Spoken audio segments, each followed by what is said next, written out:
Hola, buenos días. ¿Cómo les va? Me presento. Yo soy Soledad Rodríguez, soy docente grado 2 del Departamento de Genética del sector clínico. Hoy vamos a dar una segunda clase de casos clínicos. La primera fue más orientado a la discapacidad intelectual y cuando no tenemos una orientación diagnóstica, qué estudios pedir. En este caso, son casos clínicos variados, pero cuando ya la clínica nos orienta a algún síndrome genético, van a ver que el enfoque es bastante diferente en cuanto a la solicitud de estudios para valorar la etiología. No sé si ya empezamos o falta gente.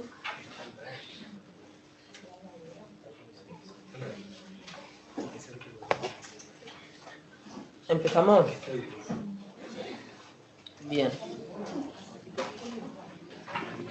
El primer caso, un varón de 10 años. Siempre en genética preguntamos la consanguinidad, ¿saben por qué importa? ¿O tienen claro eso? ¿Por qué? Ahí está. Aumenta el riesgo de la consanguinidad, aumenta el riesgo de tener descendencia con enfermedades recesivas, ¿tá? Porque pone manifiestos alelos que están en heterocigosis, capaz que están segregando en esa familia, y los pone en homocigosis. Aumenta el riesgo de homocigosidad. Bueno, como antecedente familiar, este varón presenta un hermano de 4 años con retraso global del desarrollo y un primo, hijo de una hermana de la madre, o sea, por línea materna, con discapacidad intelectual. Tiene una hermana de 13 años sana. No presentó patología perinatal, tiene un buen crecimiento, una discapacidad intelectual moderada y un trastorno de déficit atencional, hiperactividad, que está tratado con risperidona. Al examen físico tienen dismorfias leves, orejas desplegadas, paladar alto, cara alargada, una resonancia de cráneo normal y un cariotipo que es normal. ¿Qué les parece la indicación de cariotipo? ¿Se lo hubieran pedido? ¿Qué esperaban?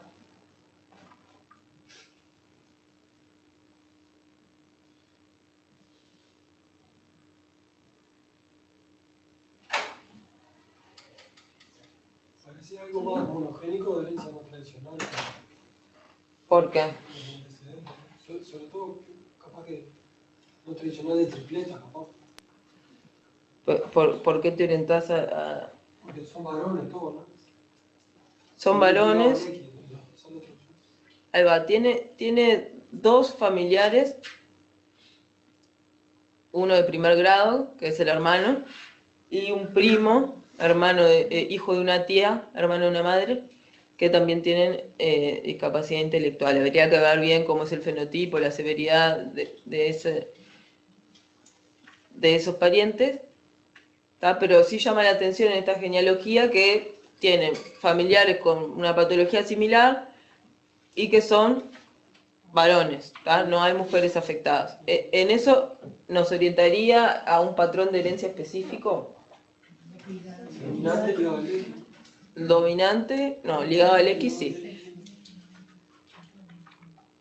Sería ligado al X, ¿tá? Siempre cuando analizamos una genealogía tenemos que ver si están todas las generaciones, si hay más afectadas mujeres que de varones, cómo se transmite, si hay transmisión de varón a varón, es la transmisión de un afectado varón a un hijo varón, descarta una herencia ligada al X, ¿tá? Esto parece un patrón de herencia ligado al X, ¿tá? Por otra parte, la discapacidad intelectual es bastante frecuente, por lo que podemos encontrar una agregación familiar, o sea, más frecuencia de esa patología en una familia porque comparten genes de susceptibilidad y también comparten ambiente, ¿tá?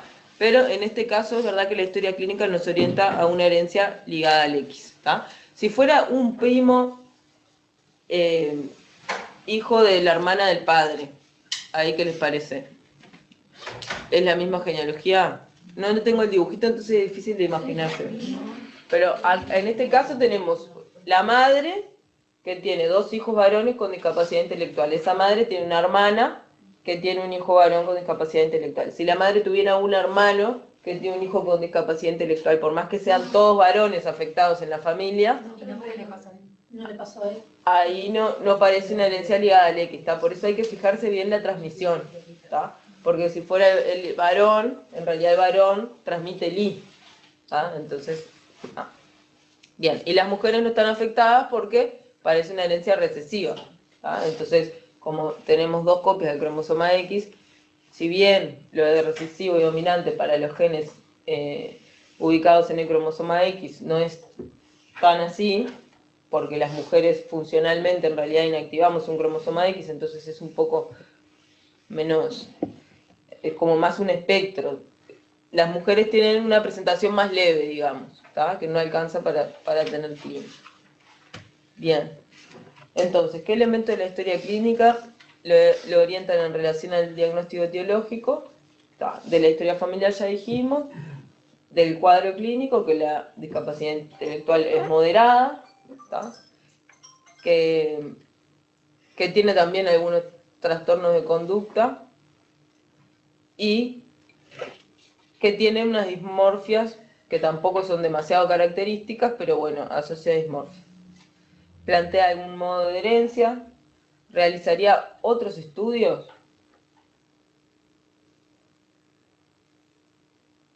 ¿Qué les parece?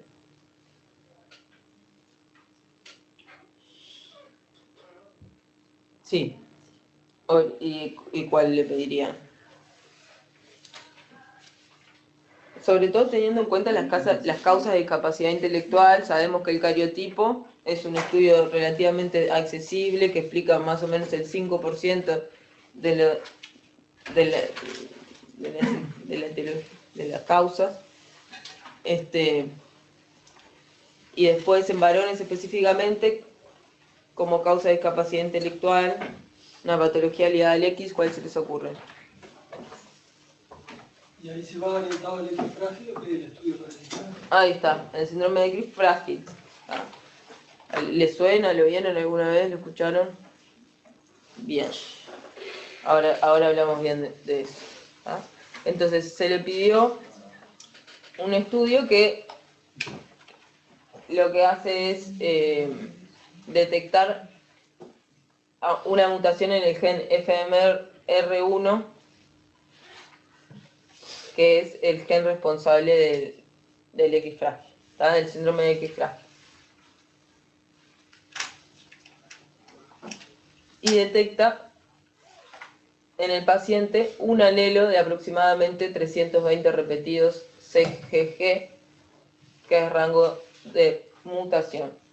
¿Alguien sabe cómo interpretar estos resultados? No se espera que lo sepan, pero capaz que alguien lo sabe.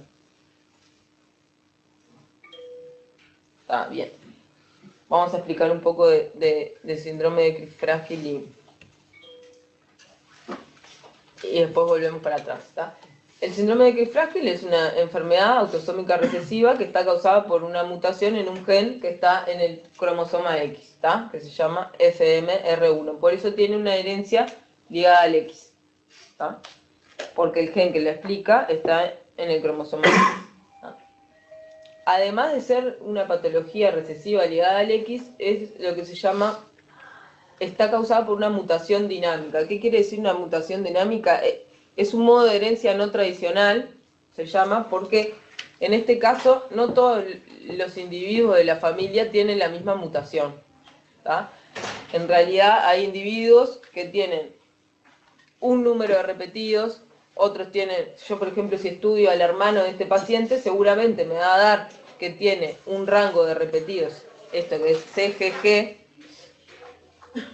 mayor al umbral normal, pero no va a ser lo mismo. No les estoy explicando muy bien, esperen un poquito. No, acá no lo tengo. Las enfermedades causadas por mutaciones dinámicas, como es este caso, están causadas por unas secuencias que están repetidas, ¿tá? Una tras de la otra. En este caso es una secuencia CGG que se repite una tras de la otra, ¿tá? Y que cae dentro de un gen, ¿tá? Esta secuencia CGG, el gen normal FMR1 tiene menos de 50 repetidos CGG, ¿tá? pero esa estructura de esta secuencia repetida hace que sea inestable la secuencia y que cuando se transmita a la generación siguiente se puede transmitir expandida, ¿tá? Porque cuando se copia ese ADN, la estructura de esa repetición en tándem es difícil de copiar y puede pasar que la polimerasa, que es la que copia, se equivoque y lo expanda, ¿tá? Entonces, esta región tiene un mayor riesgo de expandirse o de contraerse en la generación siguiente, ¿tá?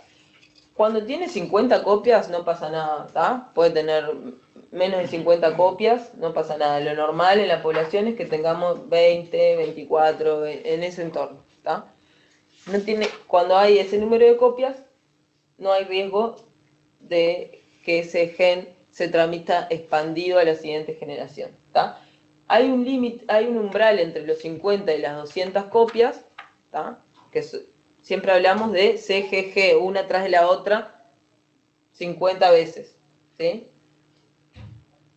Entre los 50 y las 200 se llaman individuos que son premutados, ¿tá? Tienen ese alelo que tiene 50 o 200 copias, no tienen síntomas, pero sí tienen riesgo de transmitirlo expandido a más de 200 copias, que es cuando provoca la enfermedad, ¿sí? Son individuos premutados, ellos no tienen la enfermedad, pero tienen riesgo de transmitirlo expandido a la descendencia, ¿tá? El riesgo no es de 100%, pero como son bastante inestables, es muy probable que se pueda transmitir expandido. ¿Ah? Entonces, a este paciente lo estudiamos y él tenía un alelo solo. ¿Tá? ¿Por qué un alelo solo? Porque es en el cromosoma X, no tiene dos alelos. Siempre en los varones vamos a ver que tiene solo un alelo, ¿tá? Y el número de repetidos CGG era de 320, mayor a 200, en rango de la mutación de enfermedad, cuando tenemos más de 200 copias, tenemos el síndrome. Bien. Entonces nos explica y hacemos diagnóstico en ese individuo del síndrome de X frágil, ¿tá? ¿Estudiaría a alguien más en la familia?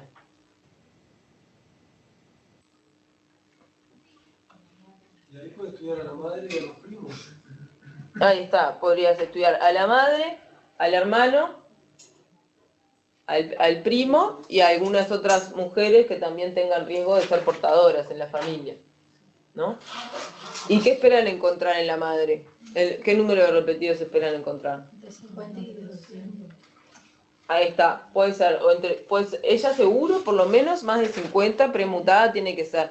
Puede tener más de 200 también y no tener clínica, ¿no? Porque tiene el otro cromosoma X, ¿no?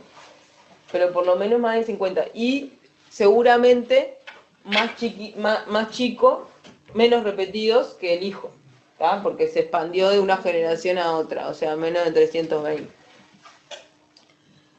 Y le estudiamos a la mamá. Ah, claro, eso no dije. En la madre, ¿vamos a ver un alelo solo? No, dos porque tiene dos. Vamos a ver dos porque tiene dos cromosomas X, ¿tá? Entonces, efectivamente encontramos un alelo que está en rango de normalidad, 25 copias, 25 repetidos, y el otro alelo, sí, está en rango de premutación. ¿Sí? Entonces, ¿qué implica estos resultados para la paciente?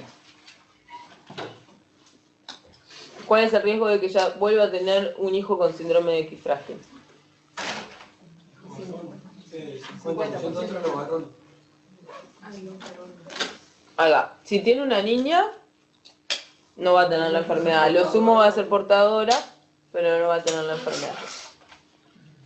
Y si es un varón, el 50% de los varones van a recibir el alelo de 25 repetidos, por lo que no van a tener X frágil, y el otro 50% va a recibir un alelo por lo menos de 115, y se puede expandir o no. Ese riesgo es difícil de calcular, hay algunos algoritmos que lo calculan, dependiendo de cómo es la secuencia de la madre. A veces son puras las secuencias, a veces tienen algunas inserciones que hacen que el riesgo de que se expanda sea menor, ¿tá? Pero en todo caso no es igual de 25% si es varón, 50% de riesgo como si fuera una enfermedad ligada al X de las comunes. Que es una mutación dinámica, tiene que recibir el alelo y además tiene que recibir el alelo expandido. Igual 115 son muchas repeticiones, seguramente se expandan, lo más probable, si no es 50 está por ahí, pero hay que calcularlo específicamente para cada mujer premutada. ¿Se entendió eso? Más o menos. ¿No?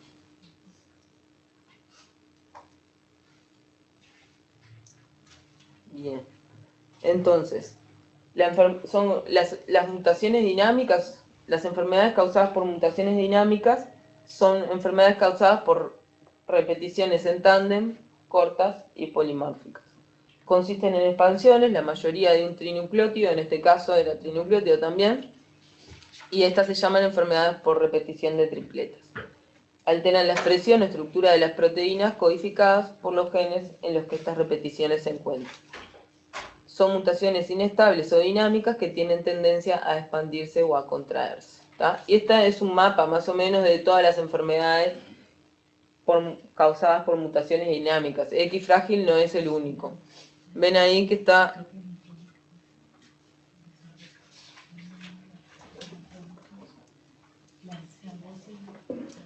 Ahí lo ven el Frax acá.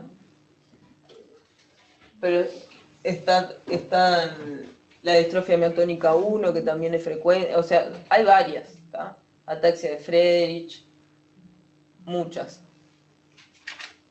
Y ahí ven en dónde caen a nivel del gen. En este caso, el Fraxa cae en una secuencia que es no codificante, no se va a traducir a proteína esta secuencia, pero cuando se expande mucho, más de 200, lo que hace es que ese gen se metile y no se expresa. Entonces el alelo que tiene la copia con más de 200 no se va a expresar. Entonces los varones que solo tienen una copia no van a tener ese gen que se exprese. ¿Sí? ¿Se ' el mecanismo por el cual produce la enfermedad? Está en intrón. No, no está en un intrón, está más arriba, en una región 5' UTR se llama. Intrón es este. Acá, que es una secuencia que sí se transcribe, pero no se traduce. Pero no importa, igual lo que hace es que se metile el gen. Cuando tengo más de 200 copias, el gen se metila, que eso hace que se silencie y no lo voy a expresar.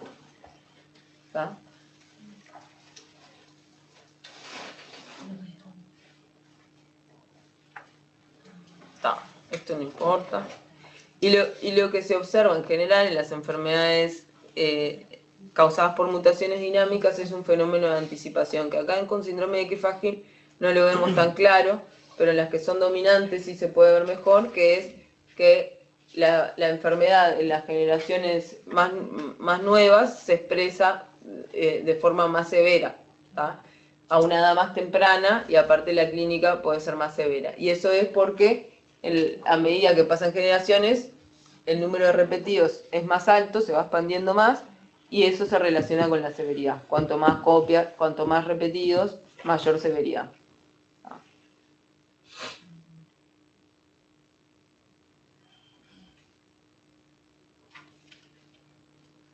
Bien, entonces acá describe el estado de premutación, que es un aumento del número de copias que provoca una inestabilidad del alelo, pero en sí la persona premutada no tiene la enfermedad. Bien. Ya no importa. Y acá como una generalidad del X frágil es la causa más frecuente de discapacidad intelectual hereditaria, porque el síndrome de Down en realidad se puede decir que es esporádico, si bien es genético, hereditario, una persona que tiene la afección la transmite. Herencia, tiene una herencia ligada al X, codifica la proteína SMRP, ahí te dice dónde está la mutación. Los alelos del gen se caracterizan de acuerdo al número de repetidos. Los repetidos de más de 200 provocan hipermetilación del gen, resultando en una disminución de la transcripción y pérdida de la proteína. Y ahí está, menos de 50 es el rango normal, entre 50 y 200 premutado, y mayor a 200 es el rango de mutación.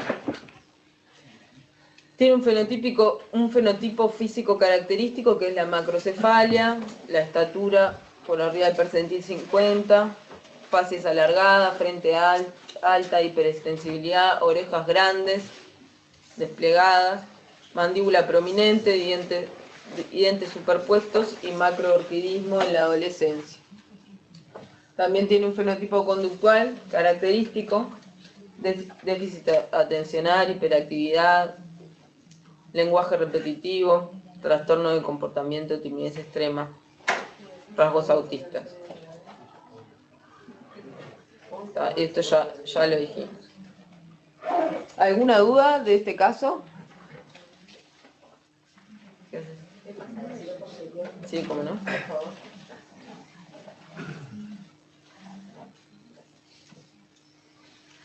Hay una cosa agregada para esto que...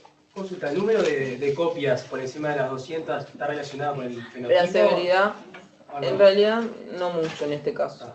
Porque se silencia el gen. En otros casos, que por ejemplo que cae en un exón y que eso sí se va a traducir a proteína, ahí sí.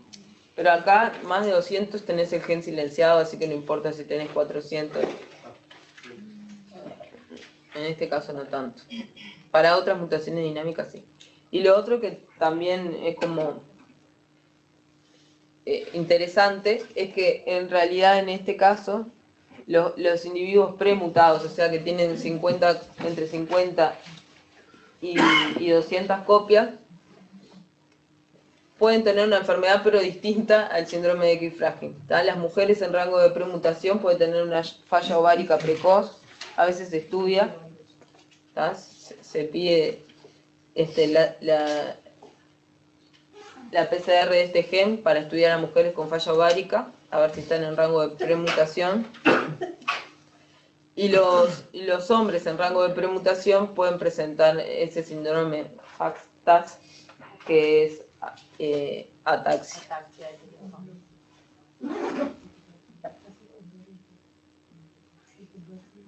Bueno, seguimos con el caso 2. Es un paciente de 7 años sin antecedentes familiares que presenta manchas café con leche y neurofibroma solamente en una región circunscripta del tronco.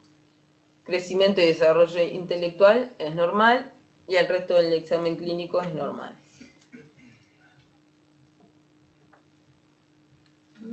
Estos son los neurofibromas del paciente en abdomen y en la espalda.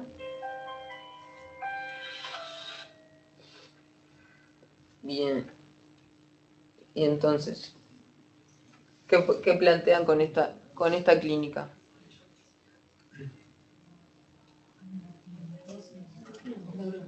Ahí está, las manchas café con leche y los neurofibromas. Falta igual criterio para el diagnóstico. ¿Qué criterios les faltan? Son 7, tiene que estar más, 4 por lo menos. En realidad con 2 criterios ya alcanza. Antecedentes, ¿cuánto tiempo que está?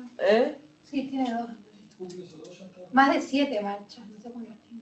Ahí no le vemos muchos, ¿no? Pero deben estar... Los neurofibromas son claritos. ¿Pero qué le llama la atención? Que está bien circunscrito a una región del cuerpo, ¿no? En general, la manifestación es sistémica. Seguramente, si le vamos a otros criterios de diagnóstico de neurofibromatosis, la cefelia en axila, las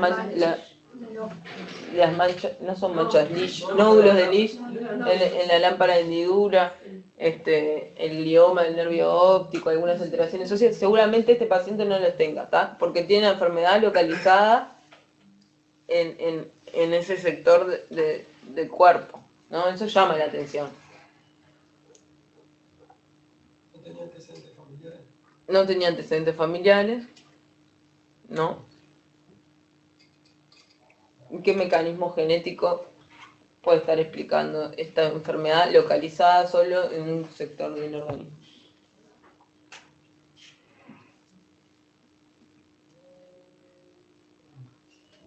Por lo general nosotros la neurofibromatosis no estudiamos a los pacientes en sangre para confirmar el diagnóstico molecular porque los criterios clínicos son bastante robustos y alcanzan para hacer el diagnóstico, no cambia demasiado, no cambia nada el pronóstico ni el tratamiento.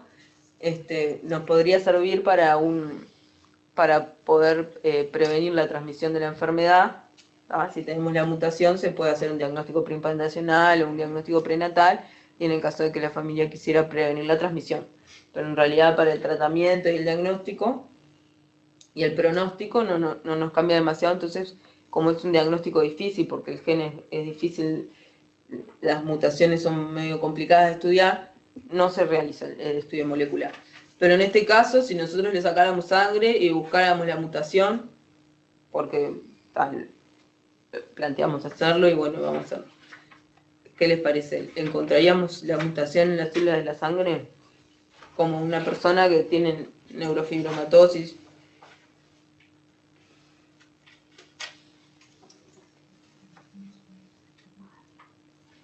No. Bien, en realidad este caso es un caso de mosaicismo, se llama, mosaicismo somático. ¿Qué quiere decir? Que el paciente tiene una población de células que son un mosaico para